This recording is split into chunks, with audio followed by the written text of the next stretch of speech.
बर, सोनवणे साहेबांना एक विषय मांडायचा आहे.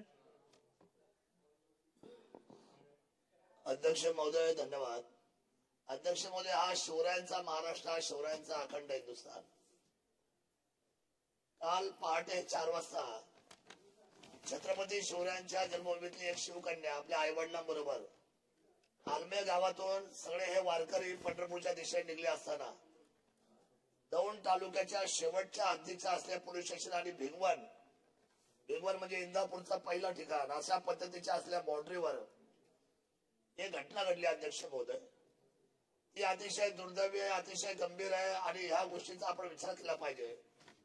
माझ्या संपूर्ण असलेल्या रयतेच्या आबरूला हात लावेल त्याचा हात कलम केला जाईल अशा म्हणणाऱ्या छत्रपती शिवरायांच्या शिवभूमीच्या शिवकन्येला काल मात्र काही नराधमांनी आई वडील तिथे चहा घ्यायला खाली उतरले असताना त्या ठिकाणी दौंडच्या आणि भिगवणच्या हद्दीवर पहाटे 4 वाजता कोयत्याने ती लोक आली आणि आलेल्या लोकांनी त्या सर्व लोकांना दमदाटी करून त्या कोयत्याचा धाक दाखवून त्या मुलीला खांद्यावर उचलून दिलं आणि त्या चहाच्या टपरीच्या पाठीमागे तिच्यावर अतिप्रसंग करण्यात आला.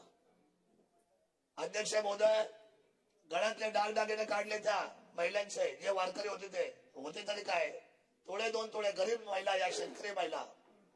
पण अशा परिस्थितीमध्ये झालेली घटना ही अतिशय क्रूर आहे, निषेधार्थ आहे, मी दुर्दैवी आहे. मला सकाळी वाजता ही गोष्ट मांडायची होती, सकाळी हा सभागृह गोंधळ चालला होता.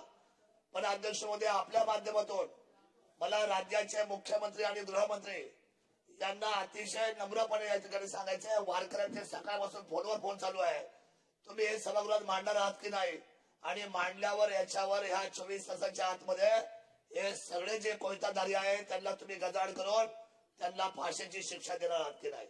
माझी विनंती आहे, वारकरी ही आपल्या सर्वांची निवृत्ती ज्ञानदेव सोपान मुक्ताबाई एकनाथ नामदेव तुकाराम आपल्या संस्कृतीवर घाला आलाय आणि अशा पद्धतीने जर कृत्य होत असेल तर कायदा आणि सुव्यवस्थेचा प्रश्न निर्माण झालेला. अध्यक्ष महोदय, याचा रिप्लाय आणि याची लाईन ऑफ ऍक्शन व्हावी आणि नराधमांना तातडीने अटक करून महाराष्ट्राच्या वारकऱ्यांना संदेश द्यावा की हा महाराष्ट्र सुरक्षित होता आहे आणि राहील, एवढंच निवेदन करतो. जय शिवराय.